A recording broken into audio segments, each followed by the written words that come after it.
오늘은 국세청에서 금융계좌를 조회하는 3가지 경우에 대해서 설명드리겠습니다. 많은 분들이 이제 상담이나 질문사항을 하시는 부분 중에 하나다 보니 오늘 이렇게 주제를 잡아봤는데요. 국세청에서 특정 개인이나 법인에 대해서 계좌를 무조건 조회할 수 있는 권한이 있는 것은 아닙니다.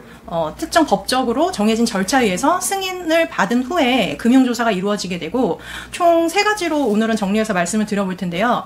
첫 번째로 내가 세무조사 대상자인 경우, 이 경우에 이제 해당합니다. 그리고 두 번째로 나와 거래가 있던 상대방이 세무조사 대상자로 선정돼서 조사를 받는 경우, 그리고 세 번째로 이건 좀 예외적인 케이스인데요. 조사가 아닌 차명계좌로 그 특정 계좌가 신고가 됐을 경우에는 그 계좌에 대해서 입출금 내역 계좌 조회가 가능합니다. 그러면 이제 첫 번째로 다시 돌아가서 내가 세무조사를 받는 경우에 해당하는 경우에는 개인이면 개인, 법인이면 법인, 그 조사를 받는 대상자의 모든 은행에 조사 대상이 되는 기간 동안의 입금과 출금 내역을 모두 들여다볼 수 있다고 보시면 됩니다. 그리고 여기서 이제 연결되는 게 두 번째 항목인데요. 이렇게 조사를 받는 대상자의 입금과 출금된 상대방 계좌가 있으면 그 상대방 계좌까지도 연결된 계좌로 조회를 할 수가 있습니다. 그러다 보니 아까 말씀드린 두 번째 케이스가 나와 거래가 있던 상대방이 조사를 받게 되는 경우, 그 부분에 해당하는 겁니다.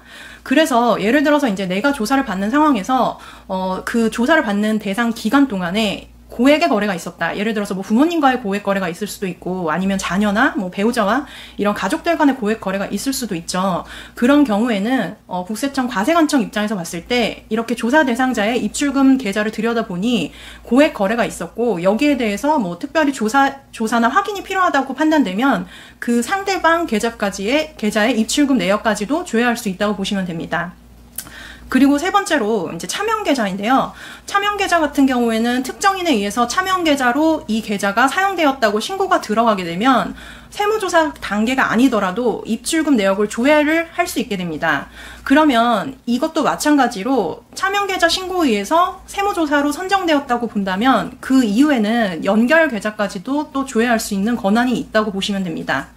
네, 많은 분들이 나의 이제 금융계좌나 금융거래 내역에 대해서 국세청에서 어디까지 알고 있는지, 뭐 어디까지를 조회할 수 있는지에 대해서 궁금해하시는데요. 다시 한번 설명드리자면, 첫 번째로 내가 세무조사 대상자로 선정되었을 때, 그리고 두 번째로 나와 거래가 있던 상대방이 세무조사 대상자로 선정이 되었을 때, 그리고 세 번째 마지막으로 특정 계좌, 내가 사용하는 계좌가 차명계좌로 신고되었을 때, 이렇게 3가지 경우에는 국세청에서 계좌 입출금 내역을 조회할 수 있는 권한이 있고, 이에 따라서 금융조사가 이루어질 수 있다고 보시면 될 것 같습니다.